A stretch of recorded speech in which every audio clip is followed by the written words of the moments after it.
Hey, it's Jay, and it's finally time to see which 11 movies are at the top of my list of my ranking of the Marvel Cinematic Universe.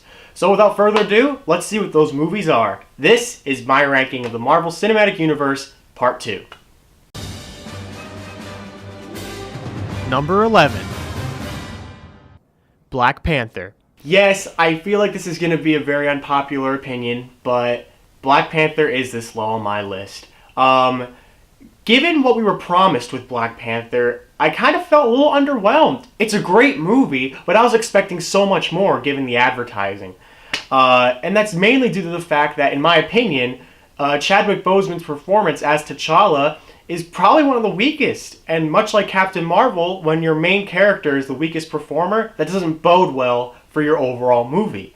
Everybody performed better than Chadwick Boseman.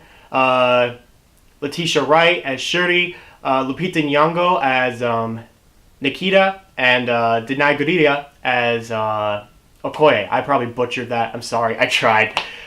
Winston Duke as M'Baku is also a fantastic performance. But at the top of the class, it's got to go to Michael B. Jordan as Eric Killmonger. Probably one of the strongest MCU villains we've had to date next to Loki.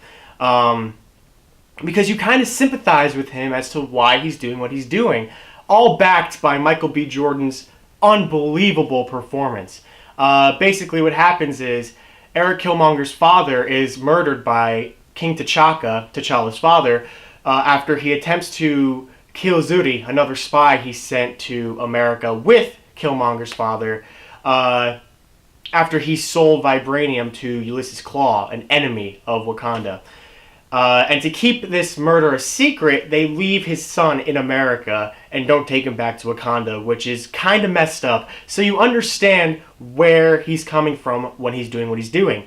Sure, he goes a little overboard, but it's partially justified. He basically wants to take the weapons made by Wakanda, because Wakanda's vibranium allows them access to a lot of things. It cures mortal wounds. It, builds their transportation, their weapons, and he wants to sell them to people who are in, less standings. Because in the world's mind, Wakanda is a third world country, much like all of Africa, and much like all of African countries, but they don't know that Wakanda is this technologically advanced society that has this amazing element at their disposal. So he wants to use that to provide aid to them and rebel against the more privileged, which kind of gets a little crazy, which can be a little crazy, I should say.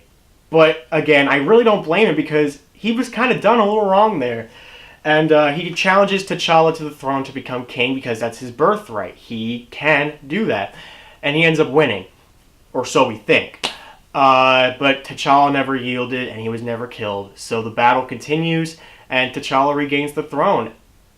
One huge downside to this movie: the CGI fights are horrible.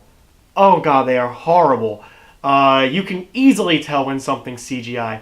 It's like they didn't even try. I don't know what it is. These magnificent, set pieces, and you have this as your fight? Especially when T'Challa and Killmonger are down in the train systems. That's some of the worst fighting I've ever seen in my entire life. Not choreograph-wise, but just look-wise. CGI is dreadful.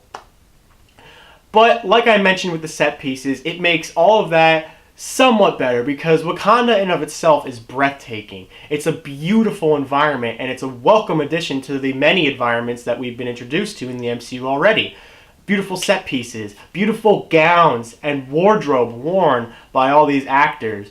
It really, it somewhat saves those horrible CGI fights that I was talking about before. All in all, a little bit disappointing for what we got, in my opinion at least, but it's still an extremely solid movie. Definitely check it out. Number 10. Spider-Man Homecoming. Okay, confession time. I've never seen the other 5 Spider-Man movies. I know. What is wrong with me? But I kind of use that as a plus, because now I have nothing to compare it to. I've seen so many complaints about this movie, not because the writing's bad or anything like that. They're complaining because it doesn't do what the Raimi movies do or the Andrew Garfield movies do. And it's like, you guys gotta look at it as its own canon, which is what I did, which is why I'm kind of happy I never saw the other 5, because I looked at this as its own Spider-Man movie. Tom Holland is phenomenal. I've seen clips of Garfield and Maguire playing Spider-Man, and they do fantastically. But for whatever reason, Tom Holland really speaks to me as Spider-Man because he captures the geekiness as well as the smart, intelligent Peter Parker, but he's also extremely awkward.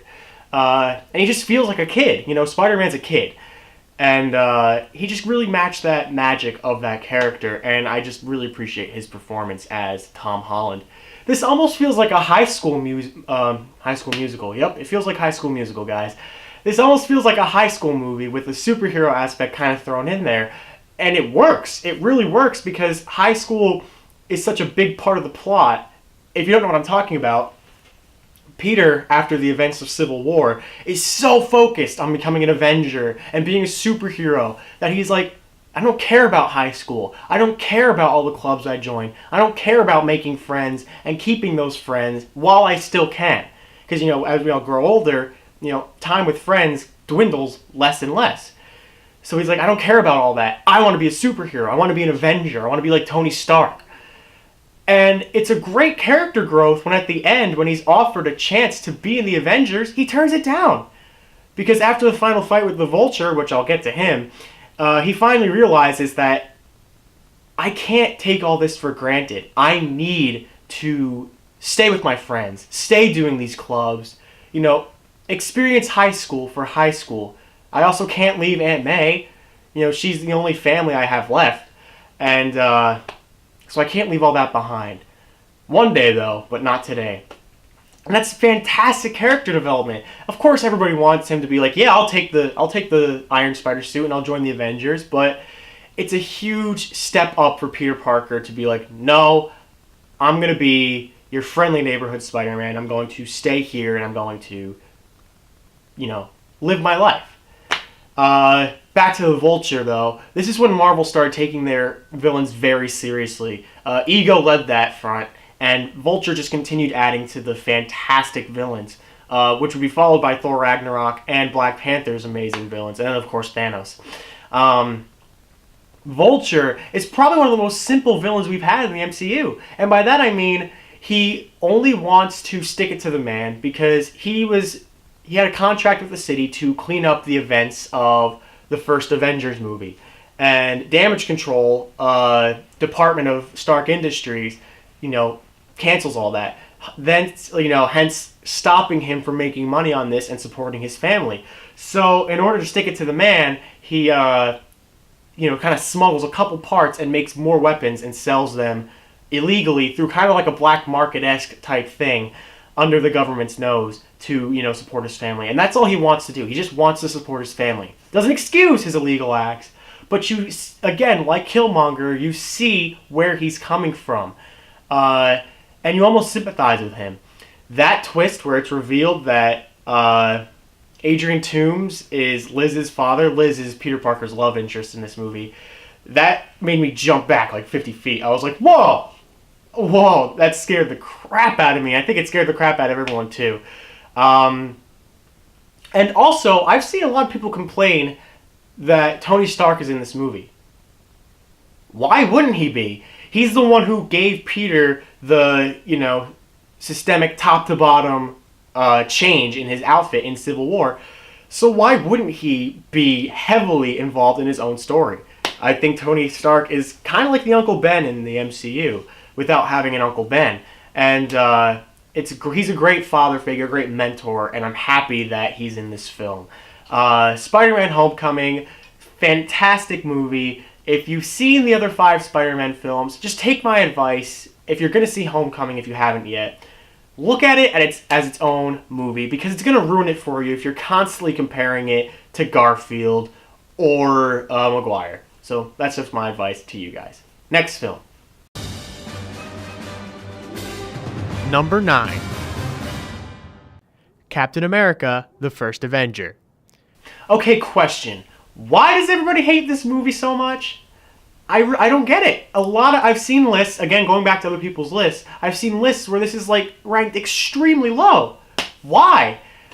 Like, I don't understand. This has to be one of the strongest origin stories in the MCU. And it really pays homage to the time period it's in, the 1940s, World War II, where propaganda was everywhere.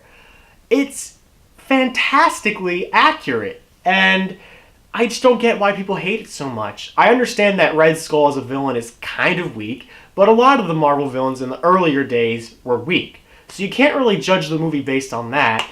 I really enjoy the origin story of Steve Rogers, this wimpy kid who has all sorts of health problems, just wants to serve his country like every other man who went out and served his country back in that time. But he can't because of those health issues I was talking about. He lies on his application forms, he tries in different states, he tries in different areas just to try to get into the military, but to no avail.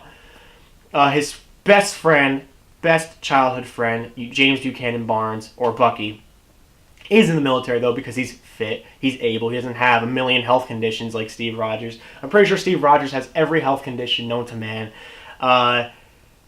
And he overhears a conversation where Bucky's like, I don't want you to go to war because you're not ready. You can't be out there or you're going to get hurt. And this German scientist named Erskine overhears that and is in the middle of planning something. I'm not going to reveal that until a little bit later.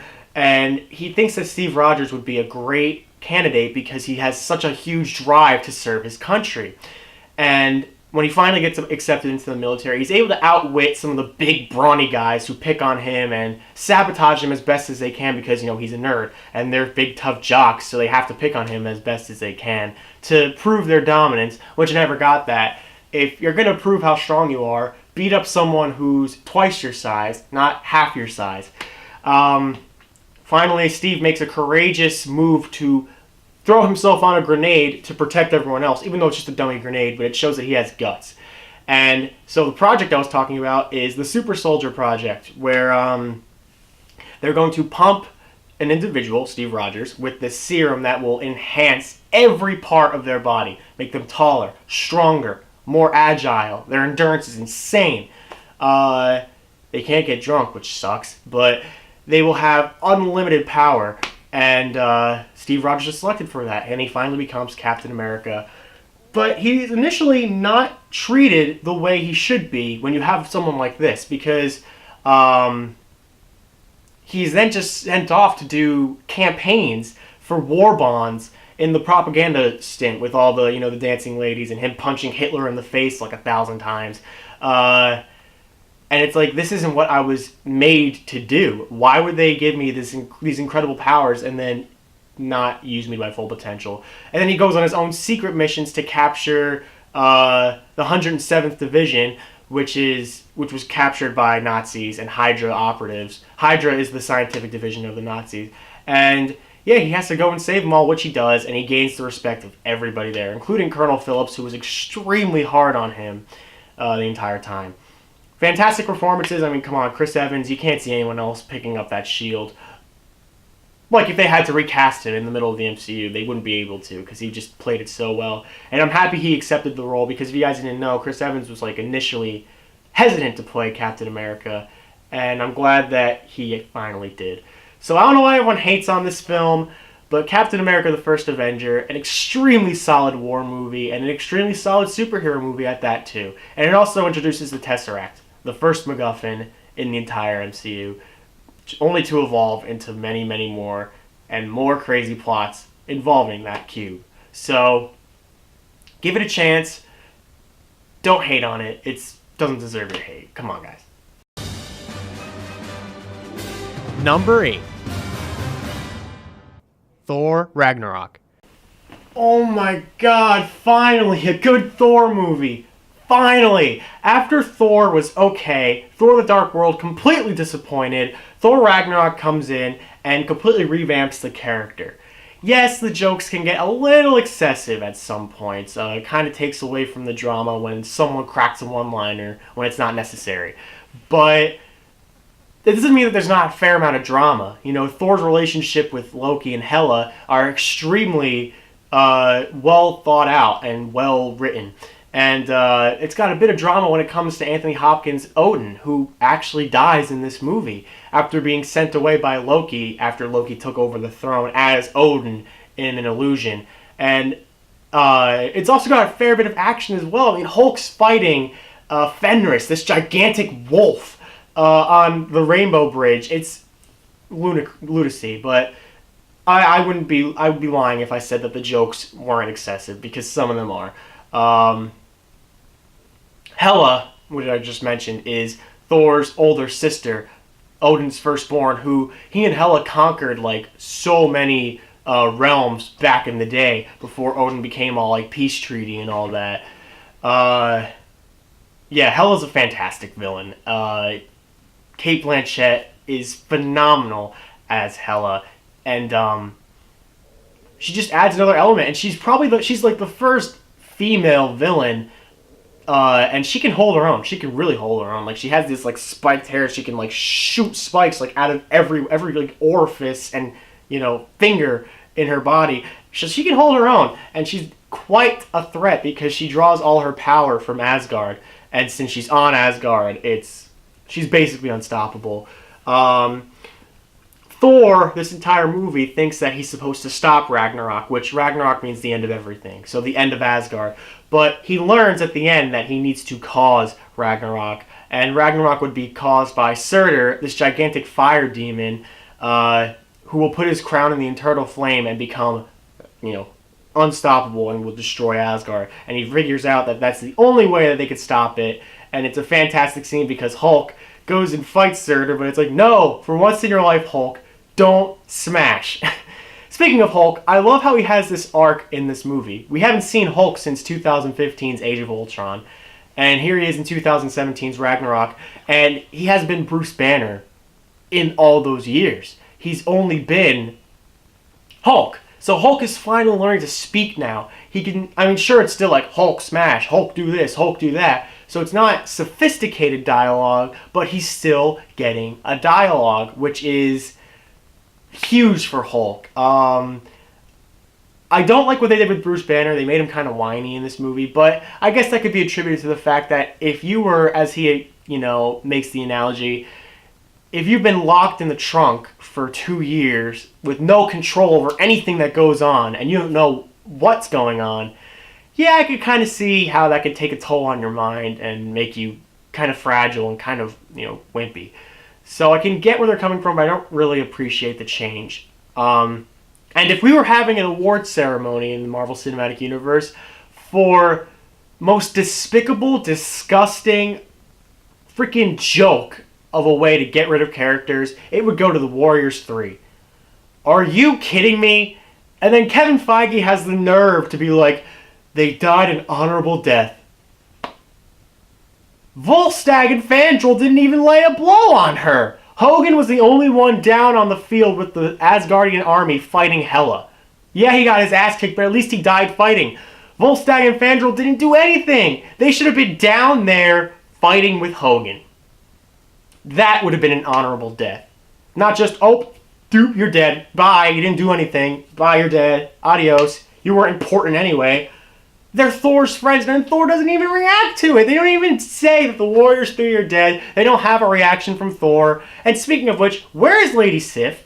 I understand that Jamie Alexander's scheduling did not allow her to be in this movie, but they didn't even mention her either. They didn't say that Sif went off on some, other realm on an adventure or something. They didn't even mention her.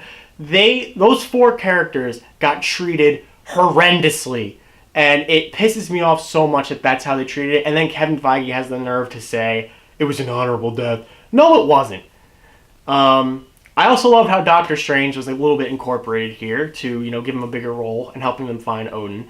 The set pieces are great. Sakaar, though it's like a trash planet, is really cool. I love the style of it. Sakaar is home to the Grand Master, who, if you find yourself on Sakaar, you basically become a slave with a job prisoner with a job, as the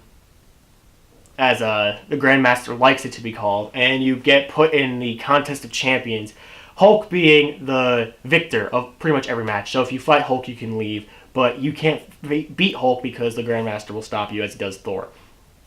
Thor's hammer gets destroyed in this movie, and he finally gets to unleash his full power of the God of Thunder, with, shooting lightning from his fists, his eyes, everything. All in all, this is a fantastic Thor movie, a huge step up from the other two. Yeah, it has its flaws, but it's a lot of fun. It's a lot of fun. You'll enjoy it a lot, especially if you're into that Norse mythology type stuff. So, yeah, that is Thor Ragnarok for you guys. Number 7. Iron Man. Thank God this movie worked. Talk about a risk. You have a hero who's not as popular in the Marvel Comics, and you have an actor who had several bouts of illegal activity involving drugs, alcohol, going to prison. You cast Robert Downey Jr. in Iron Man. And it worked so well. And I'm so thankful that it did. This is the first film in the Marvel Cinematic Universe. And what a way to start. What a way to start. Tony Stark is the snarkiest, most narcissistic, self-involved, egotistical douchebag on planet Earth. And he thinks that he's invulnerable because of it. Only when he's put in a situation of terror, when he's captured by terrorists, later revealed to be hired by Obadiah Stane, his business partner, does he have to fend for himself and create the Iron Man armor. So he makes the arc reactor, some technology that his father was working on years ago, and he makes the Iron Man suit, along with the help of Yin Sen, another prisoner of these terrorists, later revealed to be called the Ten Rings organization. And he finally realizes that I need to, use this technology to protect the world. And I need to shut down my weapons division because my weapon is what put me in this situation. Shrapnel got lodged in his heart because of the explosion. And so he needs to have the arc reactor in his chest to prevent that from going into his heart. So he's like, I need to make my own weapon that only I can control. No one else. No one can take it and use it for bad. Only me. I can use it to protect myself. And yeah, so he really has to fend for himself and realize that he's not invulnerable. His intelligence, his wealth doesn't protect him from everything, and no one was going to save him in that cave except for himself.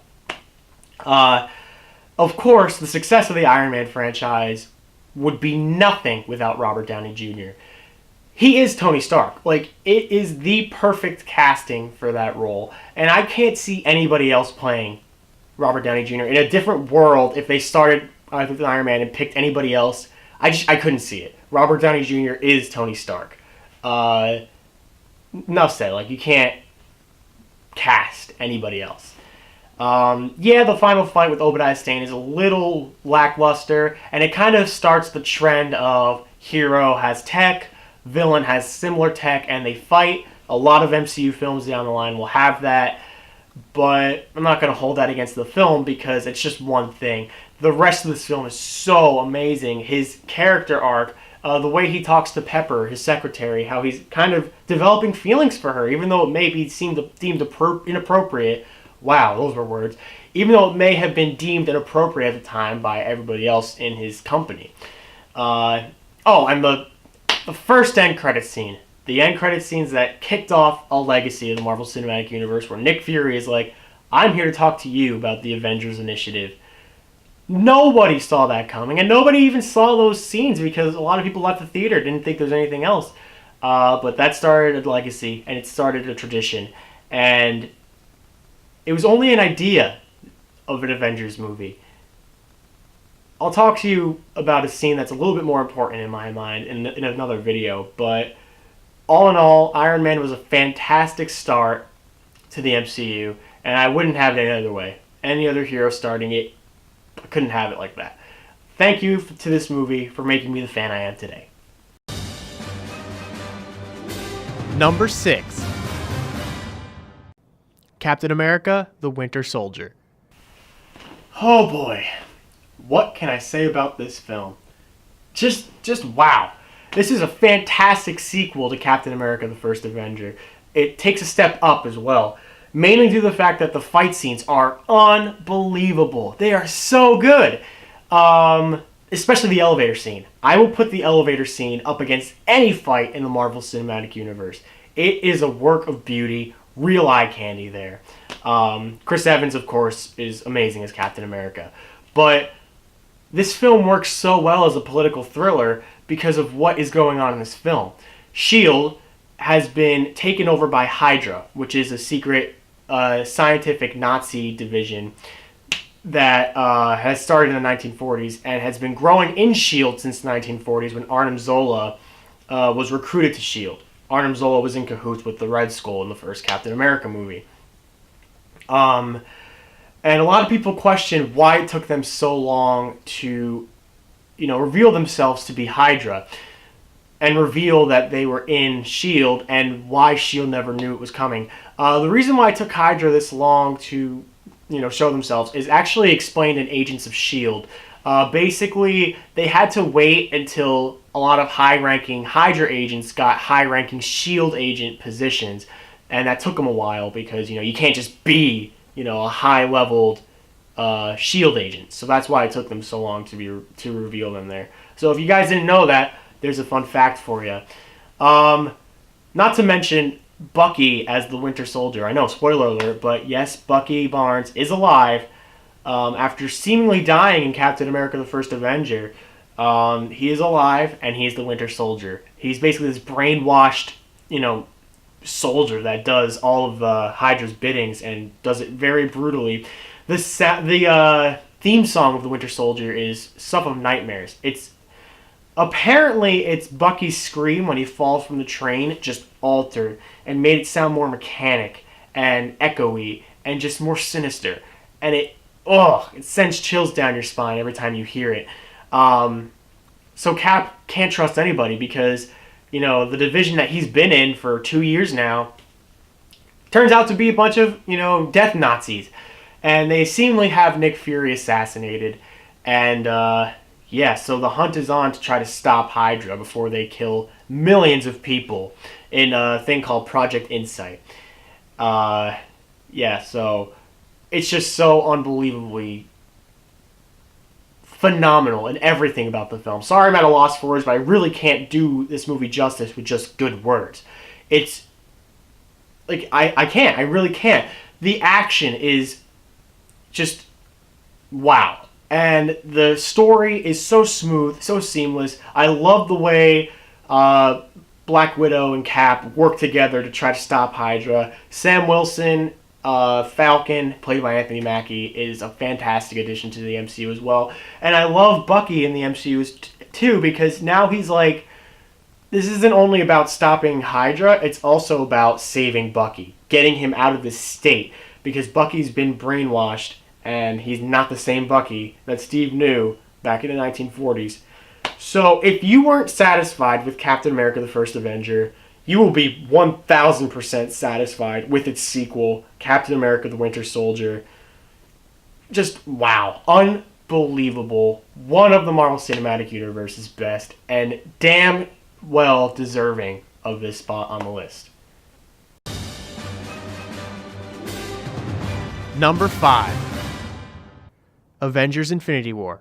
Alright, since this one was on DVD, I'm gonna be spoiling the ending, so if you don't want to hear it, just skip ahead to the next number. I won't be offended. Avengers Infinity War. We've come to the top 5. I gotta say, walking into the movie theater the day Infinity War came out was the most surreal experience of my entire life. Infinity War just kind of seemed like a myth. Something that none of us expected to be this epic. I mean, we knew it was going to be epic, but, it seemed like a story that you were told as a kid. There's going to be a movie where all your favorite heroes are together, stopping one huge threat from getting the most powerful energy in the universe and using it to destroy humanity. It's like a story, and it's... When Infinity War was creeping closer and closer and closer to being revealed, I was, more and more just pumped, ready to see what this film had to offer. I remember when both trailers dropped, I was so excited. This movie scale is everything. And not only the scale and the fact that every major Marvel hero, with a couple exceptions, Ant-Man, Hawkeye, which why wasn't Hawkeye in this movie? He's in original 6. Anyway, I'm not going to rant about that. They're here to stop Thanos from gathering all 6 Infinity Stones, which we have been seeing throughout the movies, and he's going to snap his fingers and wipe out half the universe. So that's not good. So we have to stop him.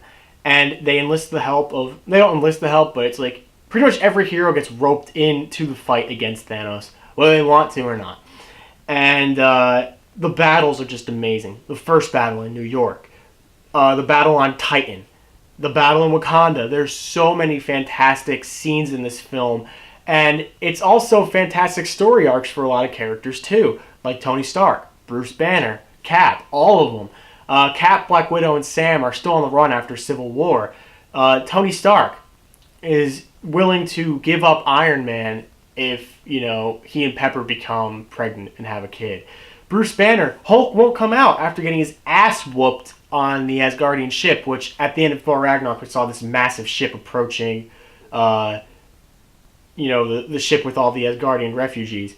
And they got blown to bits. It got wrecked. And Hulk, also got wrecked. So Hulk won't come out. And I think that's a great story arc for him as well, because it's like, I think Hulk didn't come out because he didn't want to be the one who's just used as like a last minute assist. You know what I mean? He wants to be more than just we need the Hulk now. He wants to be like, we always need the Hulk. You know what I mean? So scale in terms of characters, battles, scenery, stakes, and dread is just so much to take in. And I love the fact that Thanos wins. When I initially went into Infinity War, I thought he was going to get maybe 4 of, or maybe just 5. I thought he was going to get the 5 stones we've been introduced to. The space, mind, reality, time, and power stones. And in Avengers 4, now called Avengers Endgame, would be about trying to stop him from getting the Soul Stone, because we've never heard of the Soul Stone until Infinity War. We knew nothing about it. We didn't know where it was. We didn't know what it contained or anything like that. And I'm so happy they had him win. They had him collect all 6 and snap. Half the population. Half of the universe's population. Gone. Including some of our favorite heroes, like Star-Lord, Doctor Strange, Spider-Man, Black Panther. So many losses. It was unbelievable that this is what happened. I was expecting 2 or 3 deaths, not like 15, 16. I think what made it so impactful, I wasn't sad that they were gone, because I knew they were going to come back. But what made it so sad is because, number one, our heroes don't lose. Have you seen any other MCU films? They don't lose. They always win in the end.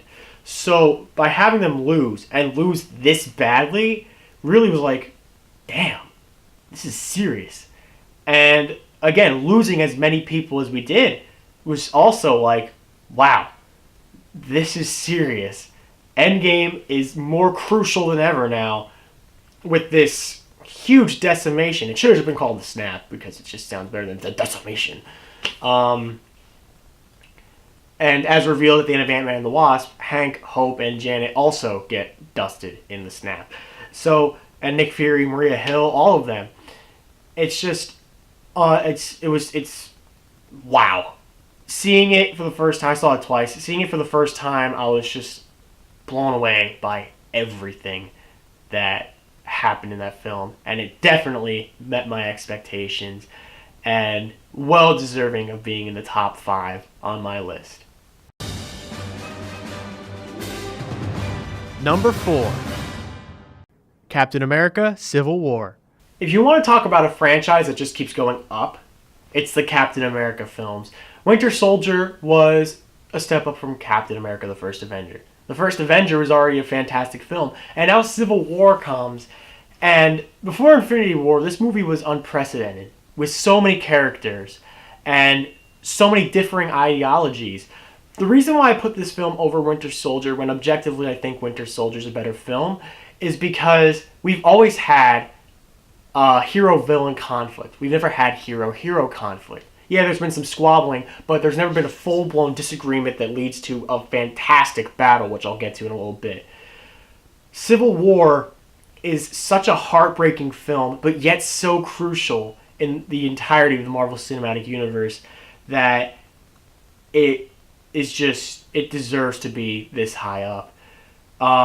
Basically, the plot is after the events of New York, Washington, D.C., Sokovia, and most recently Lagos, where Scarlet Witch accidentally causes an explosion that takes out a bunch of Wakandan ambassadors. She blows up Brock Rumlow from Winter Soldier when he tries to suicide bomb Captain America. The government is starting to be like, yo, you guys are causing too much collateral damage and too much death, which I hate. I hate that argument so much because it's like, without us, the death toll would have been even more. And in Ultron's case, if we didn't step in, the death toll would have been everybody. So, I kind of hate that argument, but whatever.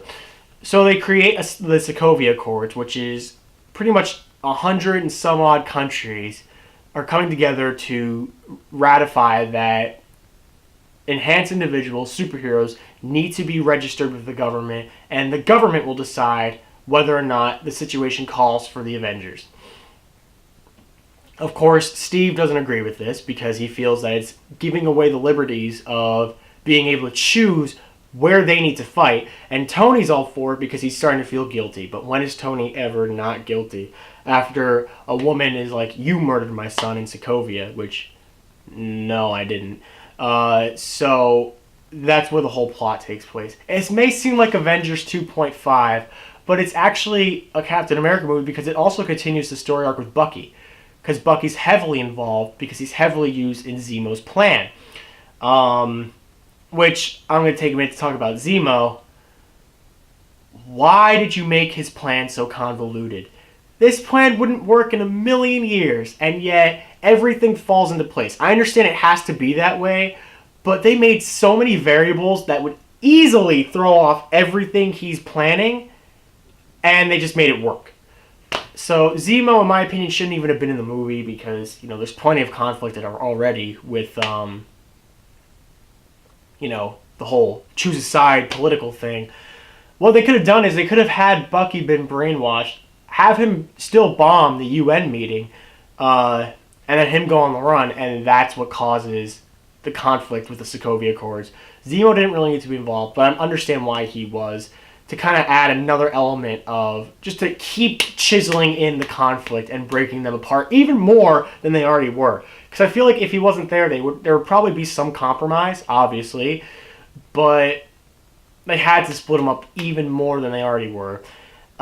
Which leads to an airport battle, which, if Endgame didn't come out, I'm not going to say anything about the final battle in Endgame, Civil War's airport battle would be the greatest battle in MCU history. 10 heroes, all fighting each other for different reasons, different beliefs, just so many uses of power, so many different levels of power. It's just so choreographed. It's amazing. It's beautiful. It's just breathtaking to see all these heroes. It's breathtaking. It's also heartbreaking because, yeah, it's badass. We want to see these heroes duke it out, but it's also like, I don't want to see these heroes duke it out either, And that's what's conflicting about this film because they're all right. They're all right, but they're also all wrong in how they're handling it. So a conversation would stop half the stuff that happened, and no one seems to want to have that. They all just want to jump to conclusions. But yeah, and with two amazing additions to the MCU with Black Panther and Spider-Man, especially Spider-Man because Spider-Man was owned by Sony exclusively, and they finally struck a deal, and Spider-Man became a member of the MCU, and I'm so happy he is. As mentioned, Tom Holland is phenomenal.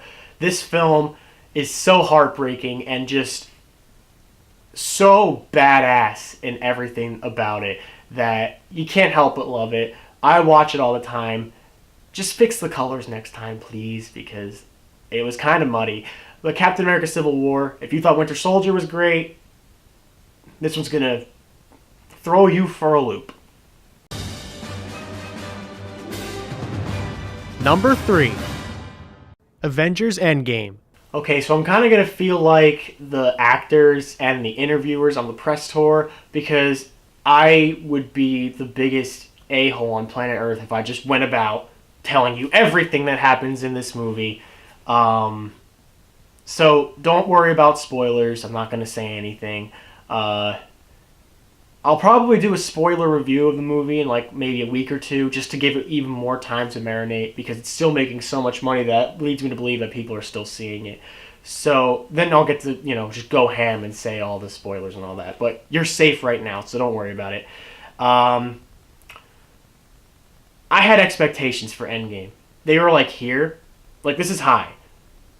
What they did with this was they punched it and it went up to the ceiling, into space, into the stratosphere. Just kept going. Out of the Milky Way galaxy, just kept going everywhere. It's gone. That's where my expectations are. They got destroyed in the best way possible. If you are unsatisfied with this film, I don't think you're really a true MCU fan. It wraps up several story arcs beautifully, especially involving our 6 OGs, with Iron Man, Hulk, Cap, Hawkeye, Thor, and Black Widow. Beautiful storylines for those 6. There's just so much fan service in this film. I can't do it justice with anything in a 2-minute segment on a countdown. They harken back to subtle jokes, subtle, scenes, subtle everything in past films. They revisit past films in a very intimate way. There's just so much here. This film is 3 hours long, and every minute, every second of that 3 hours, I was invested in what was going on. My theater was a blast. We were cheering, celebrating. There was crying, laughing, just everything. Unfortunately, my second viewing, my audience was horrendous, but the first time, I'll never forget that. I saw it on Thursday night, opening night. It was the greatest experience of my life, seeing it with all those fans. It's just, I understand that, I can't spoil anything, so I'm not going to. So let me just take a minute to say that experience was so magical because we all have the same goal. We all have the same love for these movies, and we all have the same, respect for the people who've created this universe. And to have an experience like that where everybody's celebrating, laughing, crying, it was magical. It was really great. So I want to cut this segment a little short in case I, go about saying anything that happens in the film. Avengers Endgame, go see it, please. Like, you have to see this film if you're a true MCU fan. Don't see it if you haven't seen the rest of the MCU, though, because you're just going to be lost. And the magic and the weight and gravity of some things that happen in this movie are going to mean nothing to you. It's going to be cool, but you're not going to understand why it's that cool. So that's just a little PSA from me. Thank you, Marvel Studios, for these 22 fantastic films. I cannot wait for Far From Home. Number 2, Guardians of the Galaxy. Who are these people? Seriously, when Guardians of the Galaxy was, coming out, nobody expected this film to do well because nobody knows who these characters are. Nobody cares who these characters are, except for maybe die-hard comic book fans. I sure didn't know who any of these characters were. I knew who Rocket Raccoon was because of Marvel vs. Capcom 3, but other than that, I had no idea who these guys were. But when I saw that movie, man, it was just, wow, was I blown away.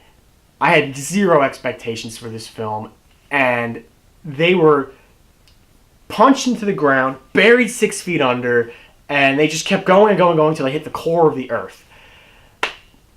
This film is just, it's so magical in how they drive it forward because it's not really the action. The action sequences aren't really that amazing. They're cool, but they're not like, wow, oh my god, this is level Winter Soldier level. But what drove this movie forward was the charm in their comedy in all their characters and the soundtrack. I'm not talking about the Marvel score. I'm talking about the classic music soundtrack. they have such great hits that really grounds the movie in reality, because these are the least relatable characters in the Marvel Cinematic Universe because they're all aliens. So it's really a way to make them more human when a lot of them are aliens, except for Peter Quill's Star-Lord, which Chris Pratt as Star-Lord is a match made in heaven. That could not have been casted any better. Everybody is amazingly cast in this movie. Zoe Saldana, Dave Bautista, Bradley Cooper as Rocket, and even Vin Diesel, who literally has 3 words to say, 4 if you count we, in this film, is amazing as Groot. Which, can we talk about the fact that a tree became one of the most beloved characters in all of the Marvel Cinematic Universe? I mean, I love Groot. I love Groot to death. But it's just like, it's so amazing that out of all these characters, it's like a tree became the strongest character in the film. So the humor, the music just made this film so much fun to watch.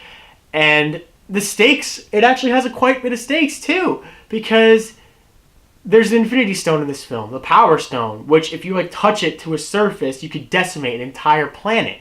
Which Ronan the Accuser, who is kind of bleak, but he's kind of intimidating enough to pull it off. So it kind of adds a little bit to the character. Not the greatest, but he's not the worst either. He wants to use the stones to decimate Xandar, which is a planet home to Nova Corps. And he wants to use the Power Stone to decimate that. So there's actually quite a bit of stakes to stop him from doing so. And you wouldn't think there'd be stakes or, high amounts of death like that in a movie like this. But there's actually quite a bit of carnage in the final battle against Ronan and his ship to preventing him from, decimating Xandar. He takes out half the Nova Corps with just one blast from his, hammer thing. This film also gives us a bigger look at Thanos, who we only had one glimpse in the Avengers at the end credits scene. We finally get a bigger, closer look at Thanos, the Mad Titan, who we're going to see in Infinity War and Endgame. At that time, we knew that he was going to be the villain for those guys. So that was cool to see. Let's just a little bit more of who Thanos is, because he promised Ronan if he got him the stone, he would destroy Xandar for him. But once Ronan found out what the stone was, the orb was, he was like, I'm going to do it, and then I'm going to kill you. How about that? And then the world is saved by a dance-off.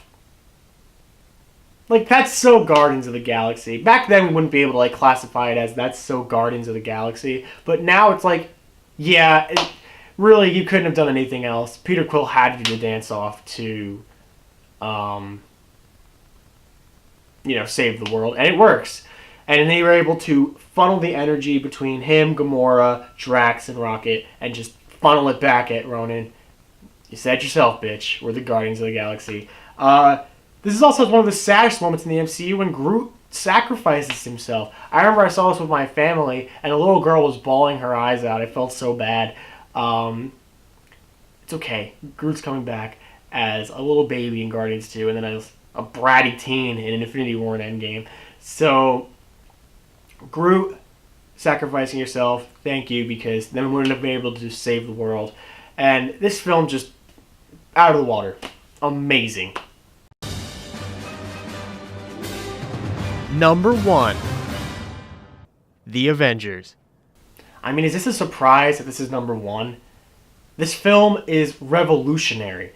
I know a lot of people are going to think that there's films that could top it and, rank higher than it. And I can agree with that. But here's why this is number 1. Marvel had been going on about a shared universe since Iron Man 1. And it was just kind of an idea, a concept. To finally go to a theater and see this shared universe take flight, have these individual characters from their own individual films come together to form one team was unprecedented at the time. That's not the only reason why it's number 1. There's a multitude of reasons, but this is really what kicked the MCU into motion, into the whole shared universe thing. And what would allow other characters to cross over into movies in, future installments down the line. What really helped this film, though, is the six Avengers working off each other. They work so well because they don't work so well. They hate each other. Their personalities clash unbelievably.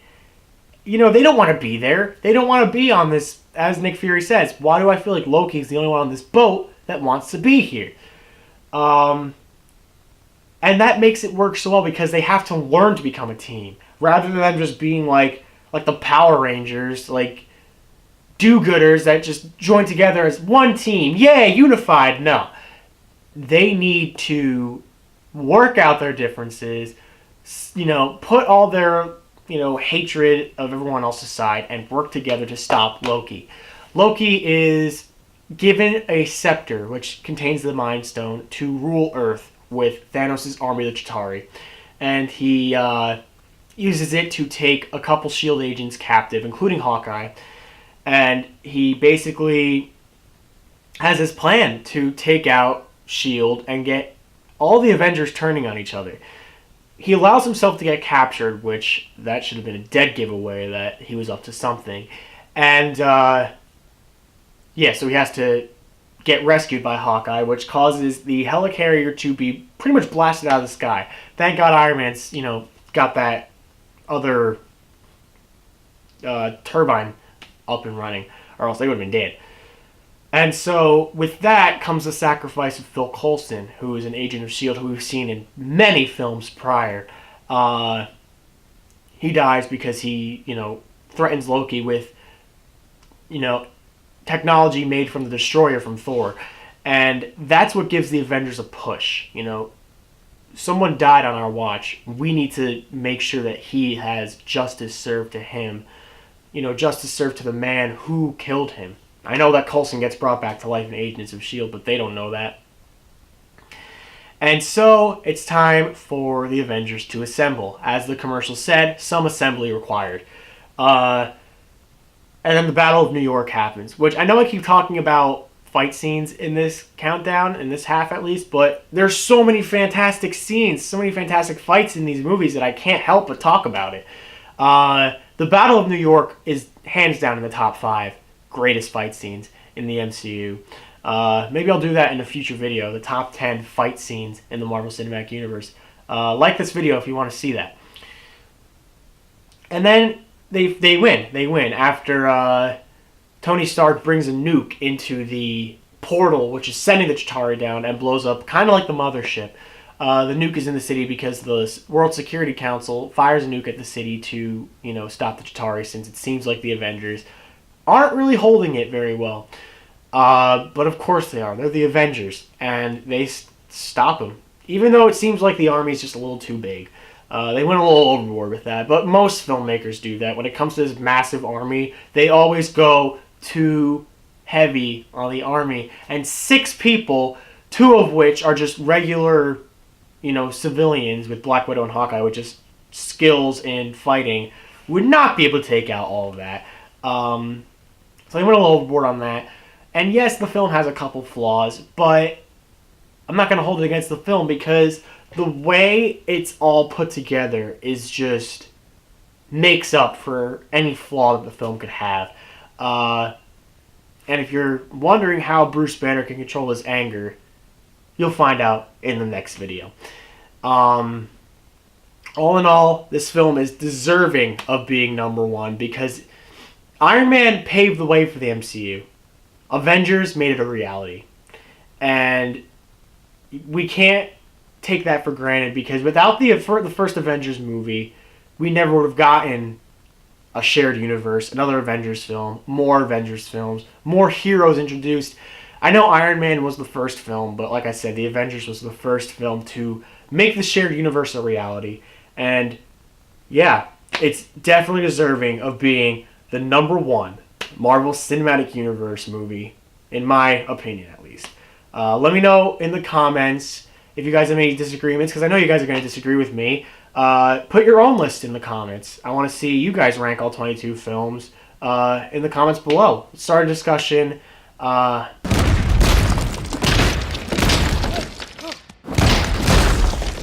So, with that, I have ranked all 22 films in the Infinity Saga of the Marvel Cinematic Universe. I cannot wait for Far From Home to come out, and I can't wait to see what Marvel unveils for its Phase 4 plans. So, stay tuned for next week's video, and until then, that is a wrap, guys.